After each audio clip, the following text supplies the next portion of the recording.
Hello, everybody. Welcome to Double Your Revenue in 90 Days. Google Summer Academy is here to help you grow your business in these funky times. And we, the Strategy Sprints, are here to help you get very, very applicable 3 things that you can do right now, this week, to double your revenue in the next 90 days. Because, yeah, it's important. It's relevant right now for all of us. So let's see how we can do it. And when I say we, it's Markus Kienberger, certified strategy sprint coach and former head of Google Austria. Hello, Markus. He will be curating the chat with me so that we can answer your questions as live as possible. So we are around 50 participants. Ask your questions directly. We are here for you. Simon Severino, founder and CEO of Strategy Sprints. Nice to meet you. The live chat is going on right now. So whenever you have a question, put it directly there. Try to bring what we show you directly to your context, to your business, and ask your questions from there, because it's all about the doing, the implementation. So our sprinter animal is excited. We can start. 3 things will be the outcome of these 60 minutes. First outcome, you will learn how to turn your users into superfans. The tool to do that is the customer journey. Second outcome will be you will get from volatile sales and uncertainty about your sales to a repeatable sales model and a predictable sales system, so that you can confidently answer the question, what will be your sales in 2 months, in 3 months, even in these funky times, because it's important. And the tool for that will be the sales numbers and the sales script. Third outcome of today will be how you can align all activities that you do and that your teams do, so that you have focus, commitment, motivation, and a high energy in your team, especially because everybody knows who is doing what, and you know exactly how the activities that you perform build on each other. Most people here are founders and leaders of small businesses. So we all have a journey towards freedom in front of us, and we are in the middle of this journey. So when I started my business 3.5 years ago, I had just a job. So I started Strategy Sprints, and I just had great clients who would ask me to help them grow their business. So I would do that. I had a great job, but it only worked when I was in it. So if I would go on holiday, there was no business. That's why I didn't have a business yet. In order to get to a business, the second level, I needed to put out all the knowledge out of my head, write it down, create some systems, and then hire people who do that, and have a team who does that. Now that I had a business, I could go on a 5 weeks vacation, and the business would run. But I would be still very involved and very emotionally involved. So in that vacation, I would still check my emails once a day. And I'm sure you know that feeling. So the next step was becoming a CEO. A CEO is out of fulfillment, is 2 layers above fulfillment, doesn't do the work anymore.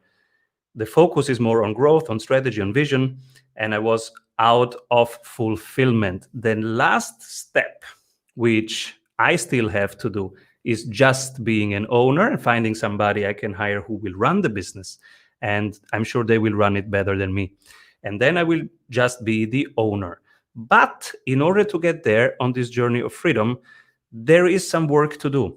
I need to simplify our processes, our offering, and I need to make sure that there is liberation for everybody. So liberate people from manual tasks, liberate people from complicated processes and things that don't help. So how do we do that? We do it by creating systems instead of tasks. And systems are checklists, SOPs, processes that can self-adapt, that work even when you're on holiday, and that make it possible for your people to feel their progress and to not just do the work, but also improve the work by themselves. Basically, everybody is a leader when you have systems, because everybody works on the business and in the business. So today we work on the sales systems. The first thing as a foundation for the sales system is who is it for, what is it, and what's the price. So if you can simplify that, this will make the sales much easier. So the first question is, who is it for?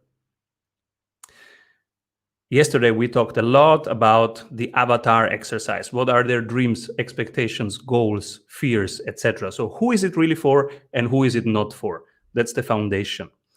Then what is the product? If you have too many services and products, it gets confusing for the people you are selling to. So that makes sales hard. Make sales easy by having one clear message. Who is it for? Who is it not for? What's the main product? And what's the price? Try to answer that as simply as possible. That's the foundation for the sales to become better. And now we go into the details. First tool, there is a structure to excellence. And the structure is basically creating value at every step of the relationship. Let's see how you can turn your users into super fans. Because if you do, they will make the sales for you. So there is a structure to excellence, and there is not one that we can just take as a blueprint and it works for us, but there is a structure how you can build your own structure. And this is three things. First, what makes your offering a remarkable experience? And when we say experience, it transforms something. It changes something in the life of the user, the business life, the life of the user. Some part of their world is changed by it. Which part is it? How does it change their world? Second part is, how can you make it easy for them to tell others, to make remarks about it? Something is remarkable when people go out there and make unsolicited remarks about it. So I am super happy because I have a Dyson cleaner, and usually at the very beginning I throw away the guide on how to use it, and then 3 months later I have to change some parts, and they know exactly when this point comes. They send me an SMS, hey, do you need the PDF of the guide that you threw away 2 months ago? Because I guess now you need to change this part. Wow, that's a wow experience. It's the right moment. It's super helpful. It creates value. They see me. It changes this moment. It is a wow experience. It changes my life in this small part of the day for one moment. And it makes it easy for me to tell my friends. Of course, I tell all my friends, hey, you know what? I had this Dyson thing. And then in that moment, I got this SMS. So I become a marketeer for them. So the second question is, how do you make it easy for people to make remarks about your offering? And the third step is to map out the relationship. So how do you create value at each stage of the relationship? Let me check the chat a second. We're doing all right. So how do you create value at each step of the relationship, and how can you map it out and improve it on the way? Because it's all about making it so simple that you can improve it every day. So every day when you come there, you make something better. We want to improve our offering every 7 days. And this is how we map out. In a generic way, you can map out the process of seeing you, believing you, trusting you, working with you, want to work more with you. That's awareness, interest, sales opportunity, closing, fulfillment, and retainment. Retainment is made of referral and upsells and cross-sells.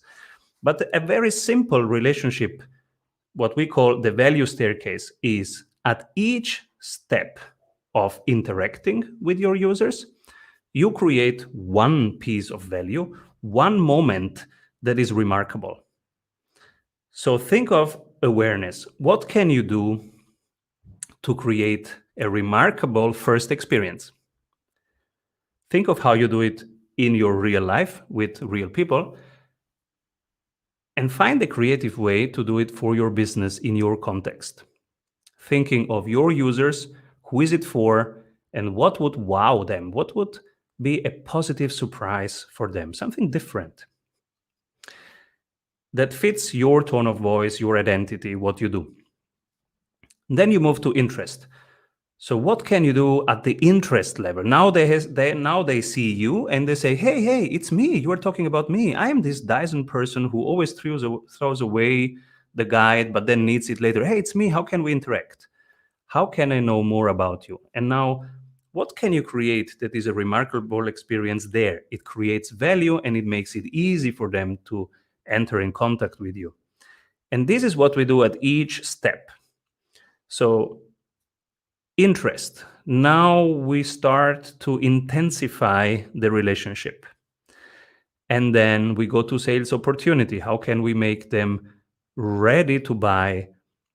In closing, it's about really closing the deal, signing the contract and starting to work. Fulfillment is how can you make the first 10 days of the client onboarding process, the first 10 days of working with you, a wow experience? Is there a welcome package? Is there that somebody passes by their office and says, hello, welcome? Is it that you send them T-shirts with the goal that they are trying to achieve printed on it? What can be an experience that is remarkable, that is valuable, that you can create at this step? And then fulfillment, how can you make it a wow experience to have the first month working with you really a success? And how can you do the first 90 days of working with you a success? And then referral. So this is how you can think through this value staircase. And now we go deeper. When you have that rough staircase, now we do the customer journey. So in each step, we now go deep. The customer journey, if it's attract, nurture, close, deliver, retain, you write in there exactly the current step you are in with your client. And then you try to really go deep and understand what do they need right now, what do they expect, and what would be a wow over-delivering to their expectations that you can create. We usually start with the bottleneck. The symbol is now of the bottleneck is in nurture, but it will be different. Sometimes the bottleneck for your growth is in closing because you have a number of leads, but you want to increase the conversion rate. The bottleneck can be in nurturing. They know you a lot, but they don't trust you. Like Facebook right now has a nurturing bottleneck. They have a great offering, which is Libra, but they don't have this nurturing piece, which is people trusting them. That's why Libra is currently not working. And because their bottleneck, if they want Libra to work, they need to solve the bottleneck of nurturing, because nurturing is where you create trust, credibility into your offering. So if that's the bottleneck, you can think of what can be an email sequence, a series of experiences, of videos. How can you intensify that experience and create wow moments there? So customer journey, you map out every single step, and then you create one wow after the other by solving problems that they have, by realizing what is the pain, what is the main negative emotion, and how can you pick them up where they are and move them towards a higher state of energy, a better place, bit by bit. Let's go through some examples. When I started my first company and I had to send my first newsletter, I was so scared. I remember this moment vividly. And I started with a software called MailChimp. You might know it. And this is the chimp that they have. And this is the situation. And they are doing it really well. So I had to send my first email to 600 contacts that wanted to hear from me. So I was super afraid to click that button because you can have a typo there. You don't know if the email is typed correctly. There are 100 things that can go wrong and can damage your reputation, your brand, and whatever. So I was super scared. And in exactly that moment, so I'm a marketing beginner, I need to send this newsletter, and exact in that moment, this chimp pops up, this comic strip, and says, "We know you have sweaty hands right now. Just do it. Come on, push it, push it." I pushed it. And then it says, "Congratulations, high fives. Your campaign is in the queue and will go out shortly." And I was like, whew.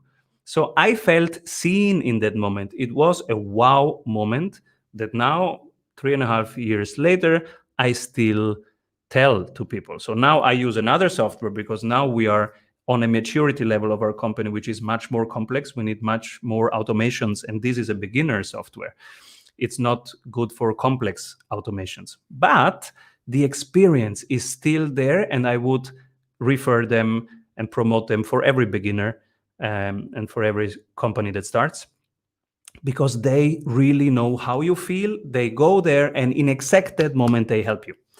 So, which is a great customer journey. They did their customer journey really well. Shout out Team Mailchimp. Now, second team that really does it really well is Dyson. So I told you, I buy this cleaner. I immediately throw away the guide because I see myself as a minimalist. I don't want to have anything in my home which does not give me joy. And the guide does not give me joy. So guide away. 2 months later, I need to change one part. And they know exactly, because they did their customer journey right, they know the average time when this part needs to be changed. So they send an SMS telling, "Hey, I guess you need to change this part right now.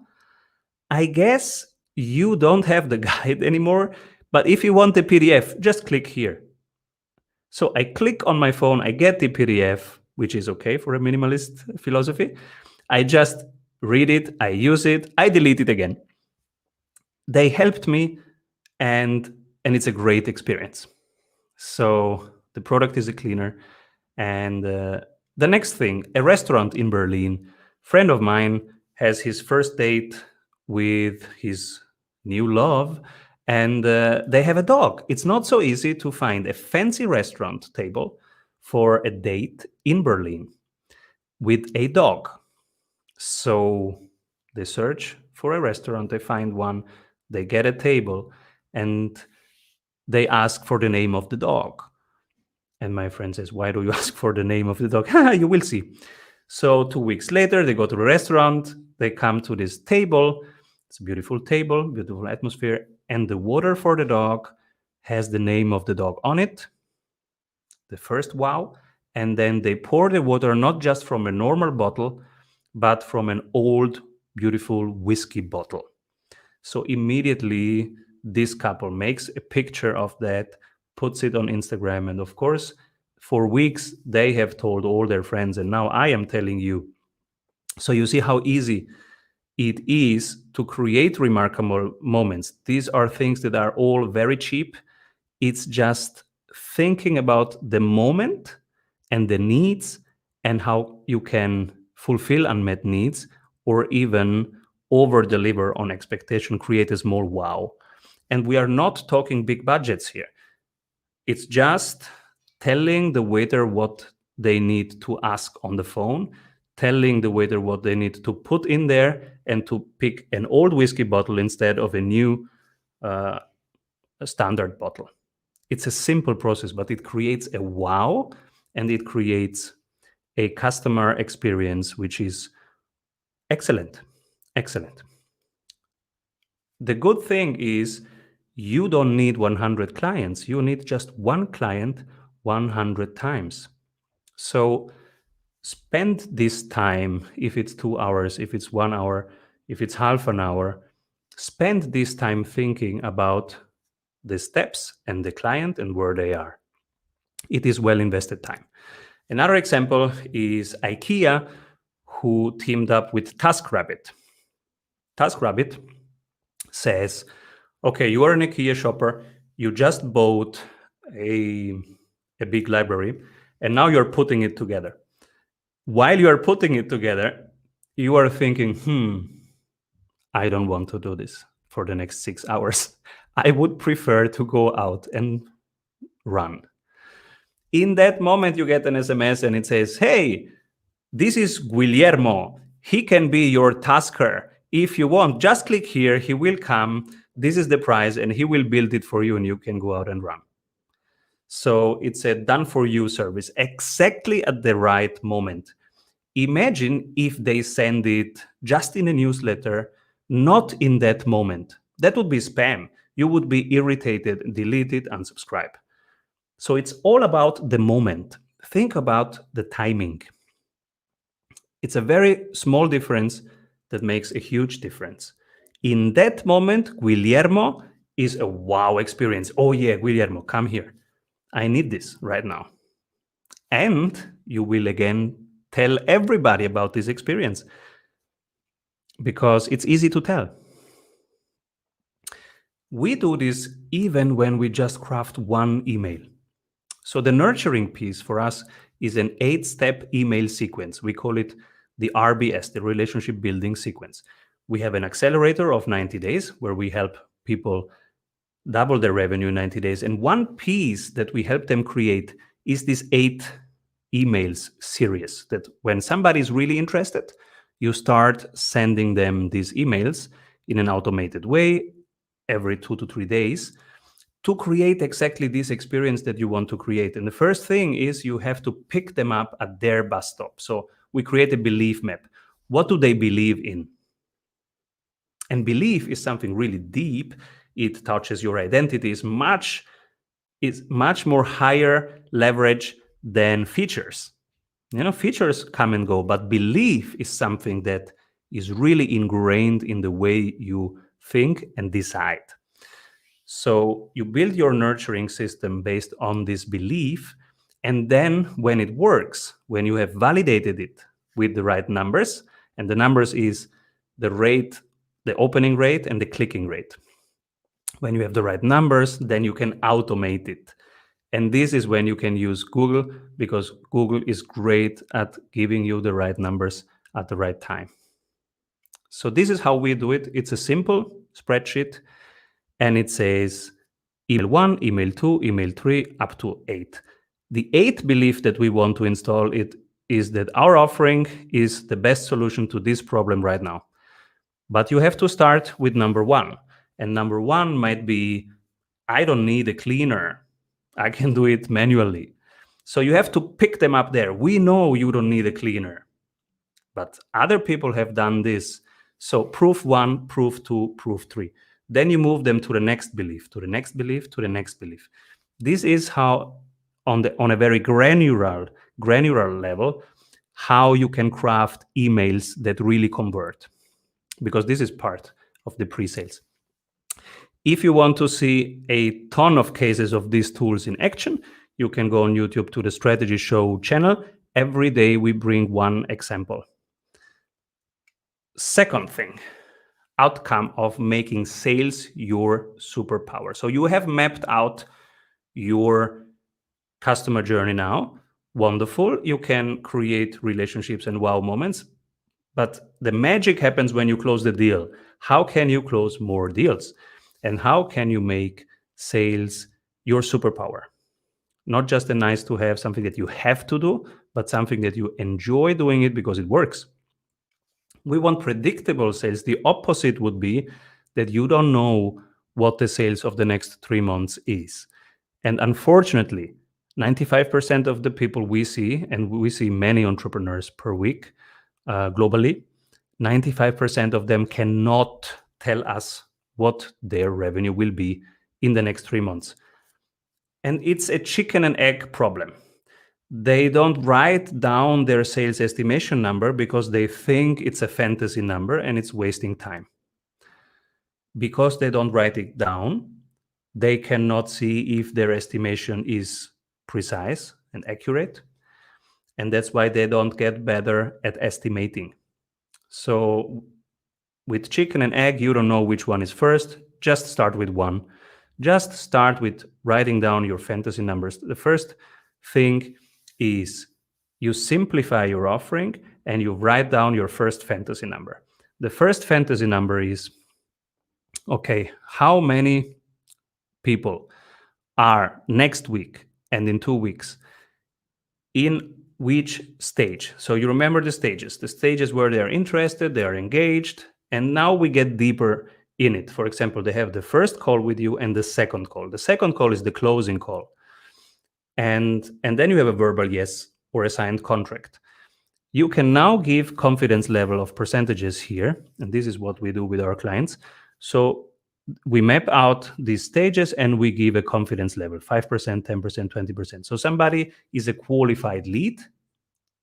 The opposite of a qualified lead is a lead that does not match your criteria for an ideal client.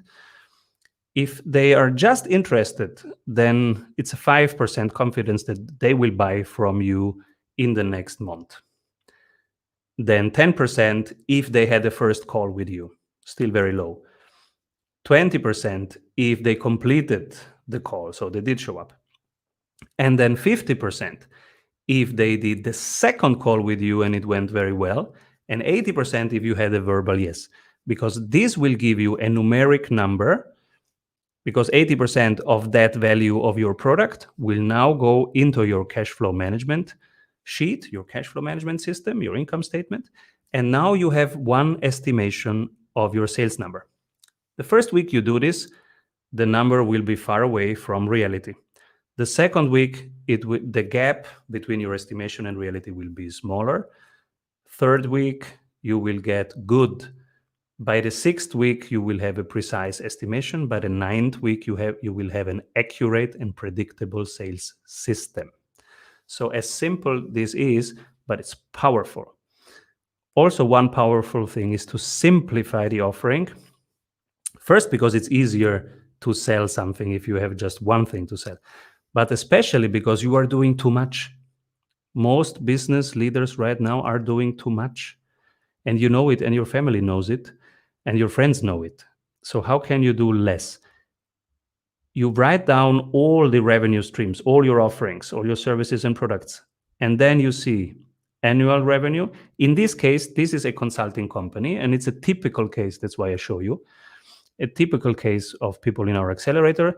Week 1, we see, okay, what's working, what's not working in your services and products.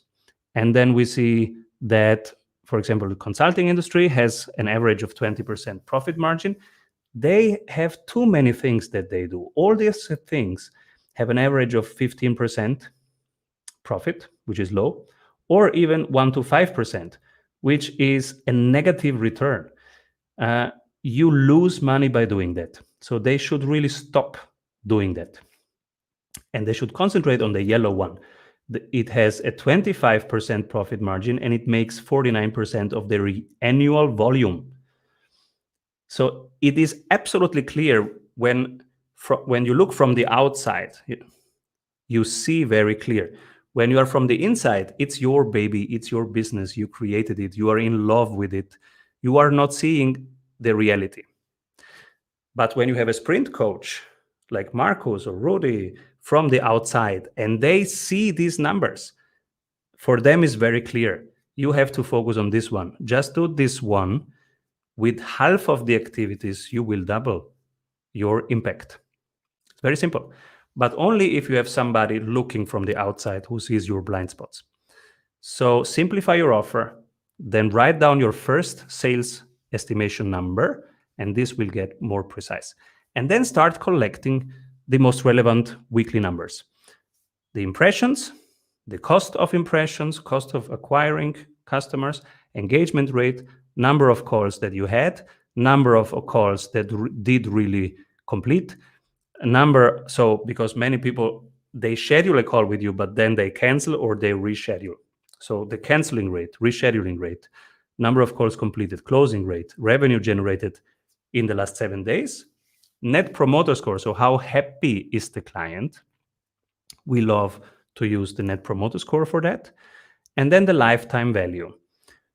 What can be either an annual or even lifetime value is how much does a client spend in a whole year or in their whole life when working with you. So it's the main product, but also the upsells and cross sells. These are some numbers here.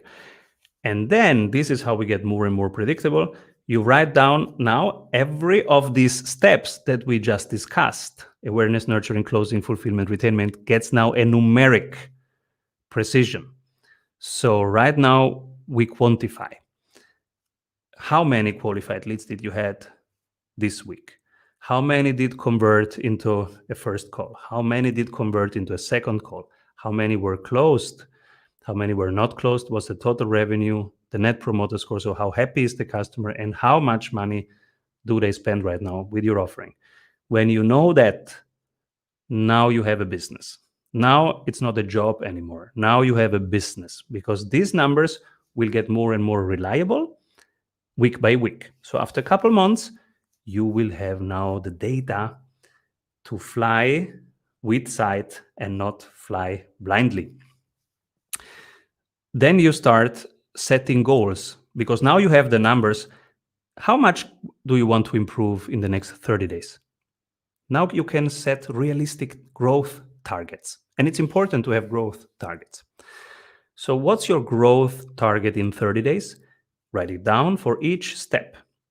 And now you start with your team thinking, okay, how can we improve the awareness piece? What experience can we create and test to improve from 1 to 3? Because that's realistic. And now every week you will improve. Your team will be more motivated. You will have successes. Your customer will be happy. You see this positive reinforcing loop that starts just by doing this.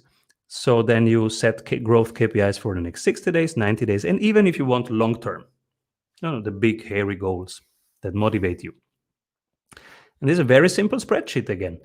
Of course, you can automate it, but we do this manually in a spreadsheet because we want really to feel it. We want to pass by there every day and feel it and manually put, because what you do manually has a lot of attention. And this is not complex. It's a simple thing. So you can do it manually if you want. The principle is that your team should feel what's going on. So you need leading and lagging KPIs, things that are in their control and things that are outside of their control. The revenue is outside of their control. You just frustrate people if you measure them by revenue generated, because they can do nothing today to generate revenue, except the closer. But all other people can do nothing today to generate revenue. But they can do a lot of things to lead to generated revenue. So number of calls that they had, numbers of conversations that they started, etc. There's a lot of things that you can do and measure them. Then it will be like Angry Birds. People do something and they immediately experience feedback. So in Angry Birds, when you do something, it says 500 points. Then you do again something, it says 700 points. Oh, cool. Can I get to 800? And it wouldn't work if you would have to wait for 3 weeks before you get that feedback. You see, it interrupts the flow. Nobody would do that. It's very human to be in the flow. You want to feel the reaction immediately. And you want to see your progress. And this is how you can make it so your teams will be much more motivated and on track. Your sales dashboard, what you look at, can be something like this. Let's say you have just one salesperson, Simon, and you have the number of total discovery calls. This is what you should track every day and discuss and improve every 7 days. So numbers of calls, first call, second call, how many were rescheduled, total calls, how many did not show up or did reschedule, how many did show up, what is the percentage rate, how many did you close, how many did buy for the first time, how many did buy for a second time. And these are really important numbers to have as a weekly sales team. Even if you are just one person, write them down, because this will make you really know what's going on. You will be less in fantasy land and more in what's real and what's here. Because this is the only thing in your control, what's real and what's here. And this helps you get more in contact with what's real and what's here, and is a great sales exercise. So it's, again, a simple spreadsheet that we do manually, and it really helps. The next thing is how to close more deals. What is the flow of a great close conversation? Now, this conversation can be physical. Currently, most sales conversations happen in a form of video call. So if you have a video call and it's 30 minutes, what would be a great flow if you want to close? A great flow would be the opening. A great closing starts with a good opening. And the opening is really creating a wide space for them to talk. But at some point, you have to take control over the flow of the conversation. That's when you set the agenda. Hello, thank you. We have so many minutes, and this is what's going to happen. Then you qualify and diagnose. Now it's about finding out if what they are searching for and what you offer really fit together. Here you should not think of closing. This is just about understanding. It's listening, understanding, trying to be helpful. And then you go to the contrast. How can you now help the other person see and feel the contrast between where they are, where they can get with your offering, and the gap in between? Then you go to the benefits. Benefits is not features. Don't tell them, now the feature is you get great templates. The feature is you get you get precision. The feature is you get this tool. That's on a feature level. You stay with the benefits. For example, the benefits of our 90-day accelerator are you get more time, you get more freedom, and you can go on a 5 weeks vacation and your business grows while you are there. These are benefits, but they are not the features. The features are 274 videos, one assignment per week, a coach that is 24/7 there, but these are features. So stay with the benefits, stay high level. Then you try the first trial close, which is open-ended. So how does that sound for you? Then you go to deliverables. What are now specific, measurable deliverables that you can deliver? Then again, a trial close. Of all this that you heard, what stands out the most to you? This is a more close-ended trial close. But you want here to feel the temperature. You want to see if you can close. And then you do the proposal. When you do your proposal, it's better that you have practiced it a lot, because it should come easily and clearly. And now expect objections. Most people break down here because they say, oh, I had this objection. But objection is what you should expect. You will have objections. So you will have to pass through 5, 6, 7, 8 no's before to go to a yes. There is a wonderful book about that. It's called Getting Past No, which helps you expect the no's and be prepared for the no's. A no is not yet a no. There are different variations of no, and mostly it's just about separating the information from the next step. So one door is closed, open the next door. So ask, okay, what would need to happen in order for you to be the right thing? And then you have the next door. The goal is always to have to continue the conversation.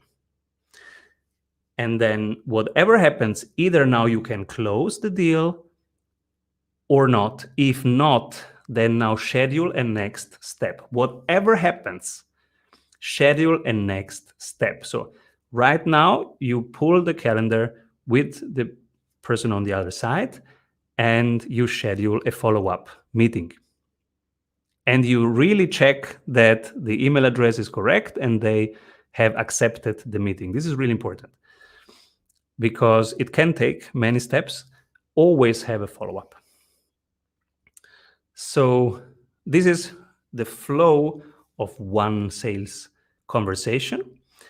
And the sales script is when you write it down once. You don't use it during the call, but you use it to train yourself, to train your staff, to hire new people, to onboard them.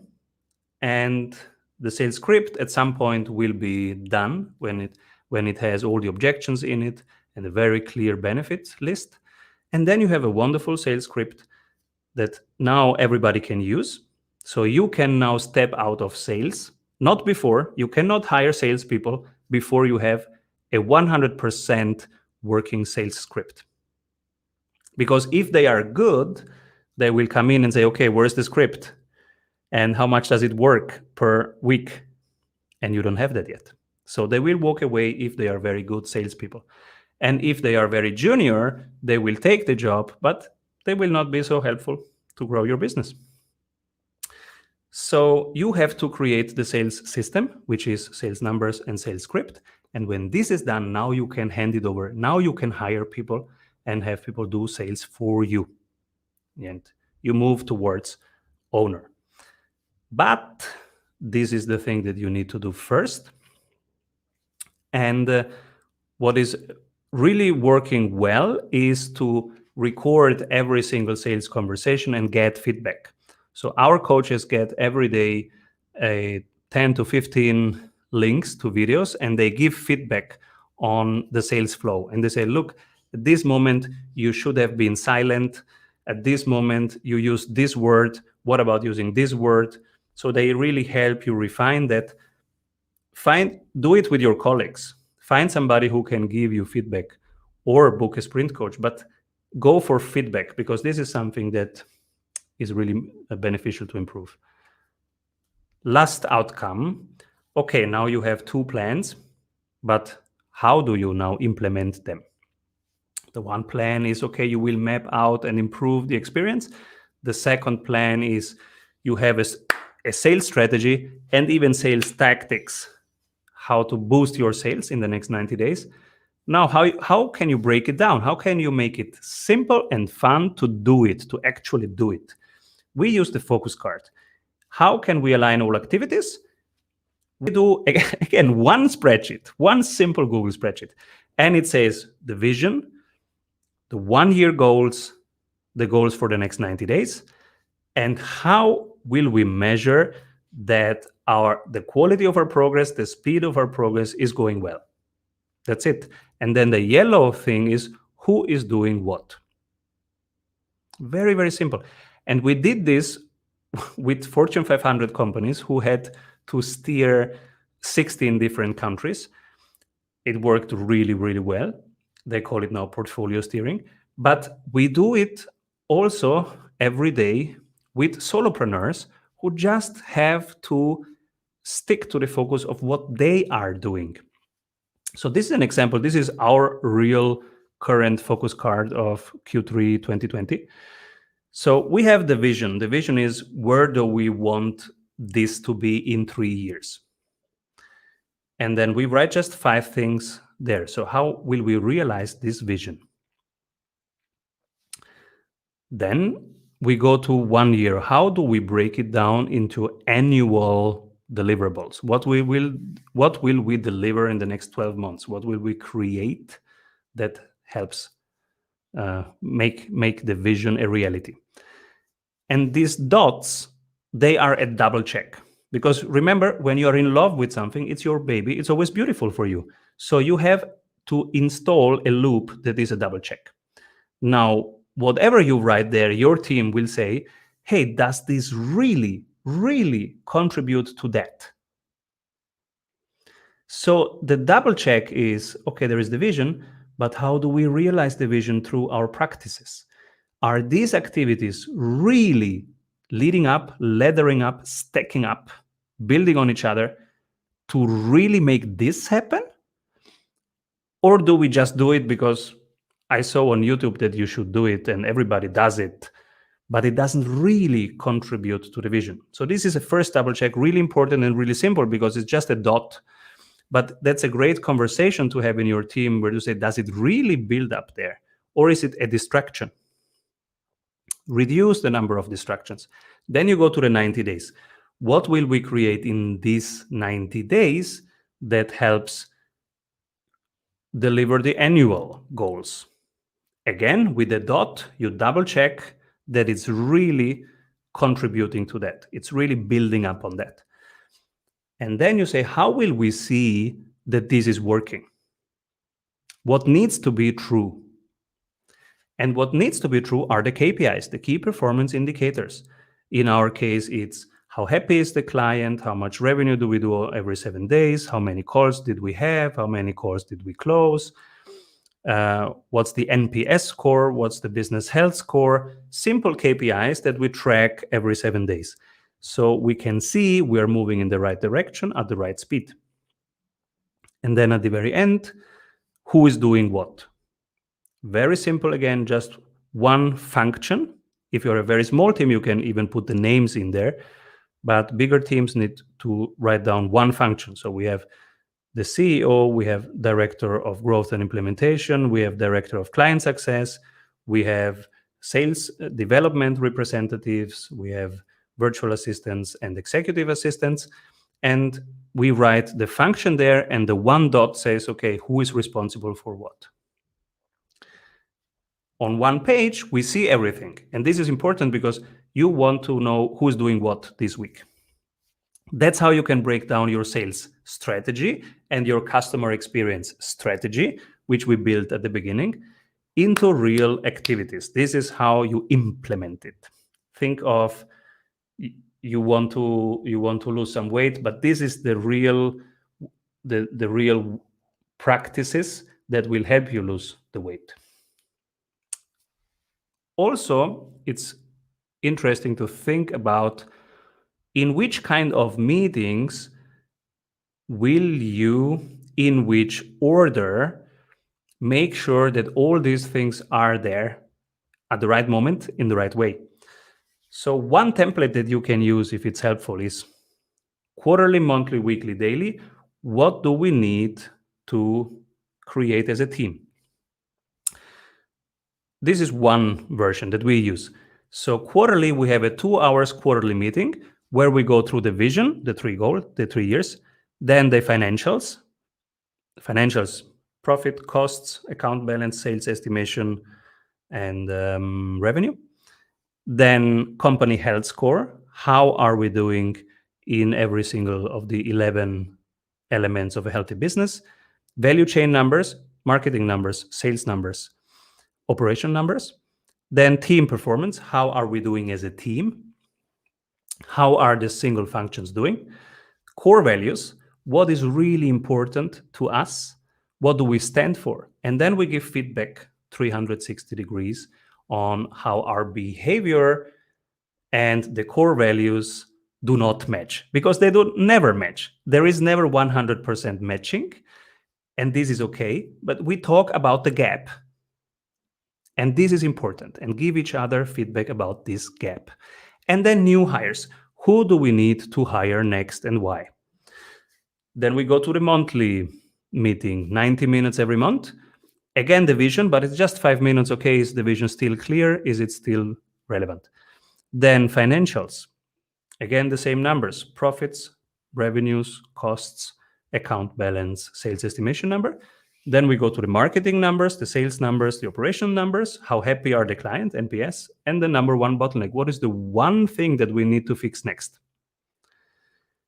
With that flow, it's quite clear what you do weekly. So weekly, 60 minutes weekly meeting. What were magic moments of last week? Client wins. How is the client progressing? Team wins. How are we progressing? Marketing numbers, sales numbers, again, the number one bottleneck to solve. And then daily, a 10 minutes daily stand-up, which we call the daily huddle. It's just, okay, each member tells, this is my number one priority for each day of the coming week. And this is what I need from you.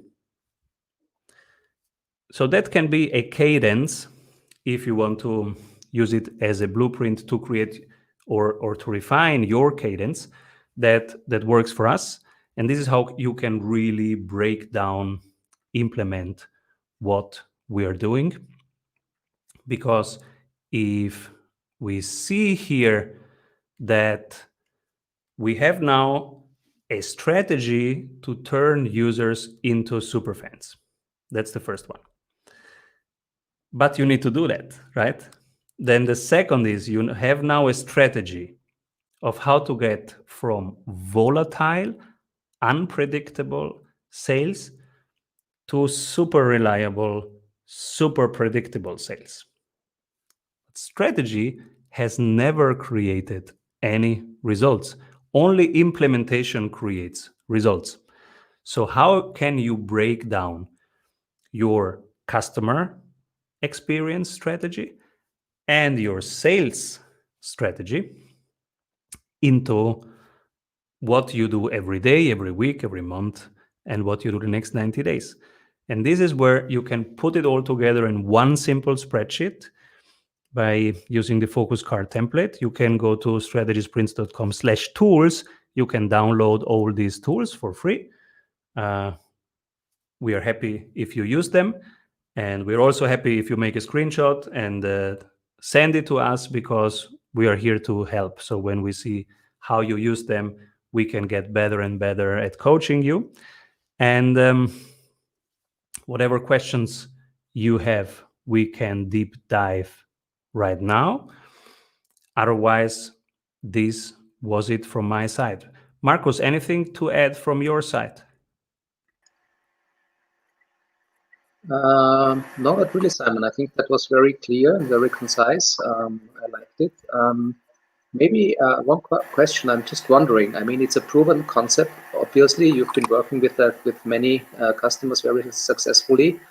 But maybe you can share, like, what is bringing your customers out of their comfort zone when you go through this framework, and what are the points where they say, "Oh, that's not for me," and then if you go into it and they try it out, what's their aha moment? Oh, thank you. Yes, because this is exactly the creating the every single step. And so at the very beginning, in week one, we try to, when somebody does our accelerator, in week one, we do this exercise of seeing what is currently working. And then the first thing is they see all these revenue streams. And the sprint coach from the outside says, "Oh, look, this is the one which is winning." So the first comfort zone irritation is, "Oh my God, if I take this seriously, I will just do 20% of what I'm doing right now. Does it really mean that I stop doing 80%? How will the people feel? How will the people feel who created this? How do I feel, because it's my baby?" And you know, when you have babies, they are beautiful, whatever they are beautiful. And you love them so much, and you cannot accept any other view on it. So that's the comfort zone irritation, and this is so valuable as an entrepreneur. And that's the first irritation. The second one is we do a time analysis with them, and they see where they are wasting time. Because many times they, "Oh, I don't have time to do this customer experience mapping. I prefer to make my current customers happy," which is logical. But when we do the time analysis with them, we often find that they are wasting on average 14 hours per week on things that are neither making customers more happy nor making sure that new happy customers will come in soon. So growth tasks like joint ventures uh, and important growth-related activities like working on form, fit, and function of your sales system. So that's the second comfort. And I have a long list of things. Kind of every week, we challenge them to become more clear on what they are doing, because we see what's currently working and we see that they are doing much more than that. And we animate them. We really invite them to just stick to what works and not do also this and that and that. And now I should do growth hacking and now I should do the LinkedIn campaign. No, really stick to what's currently working and improve that every week. It's an exercise in simplification. Yeah, cool. That makes a lot of sense. We have another question on the chat, and it's basically about the pricing model for the sprints. Is it a fixed price, or do you offer like a flexible pricing model if someone wants to go into this acceleration program? Yes, Marco Bernasocchi, thank you for that question. So the 90 days accelerator, the goal is to double your revenue in 90 days. The way we do it is we create more time for the business owner by freeing them up from being in the business and getting to work on the business.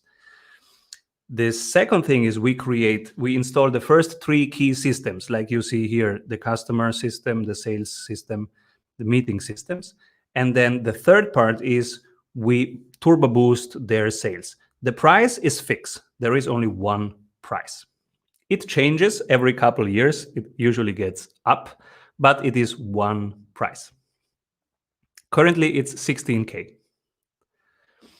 Hope that helps, Marco.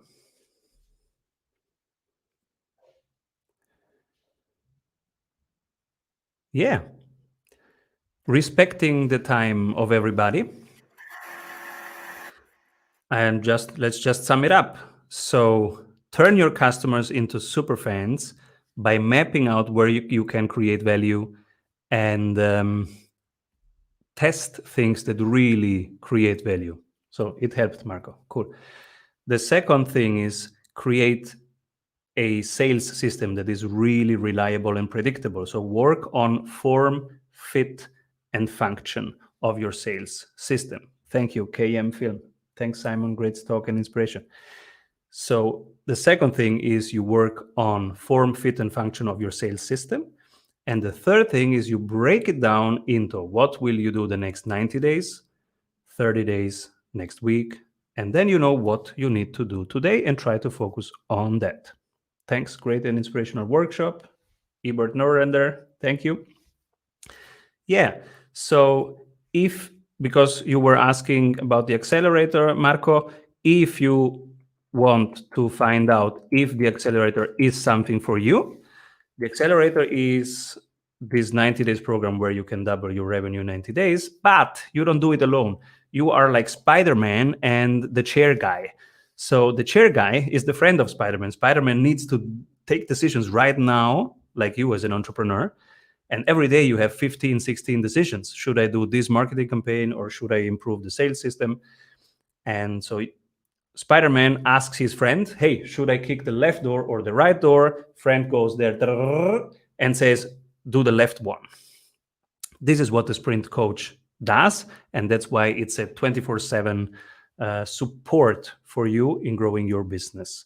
If you want to find out more, go to strategysprints.com and you will find a lot of information there, or ask Marcos, ask me. Thank you very much, everybody. Keep growing your business. And if we can help, just let us know. But keep rolling, everybody. Keep doing the good stuff. Thank you, Marcos. Thank you, all 50 participants. And keep rolling. Bye-bye.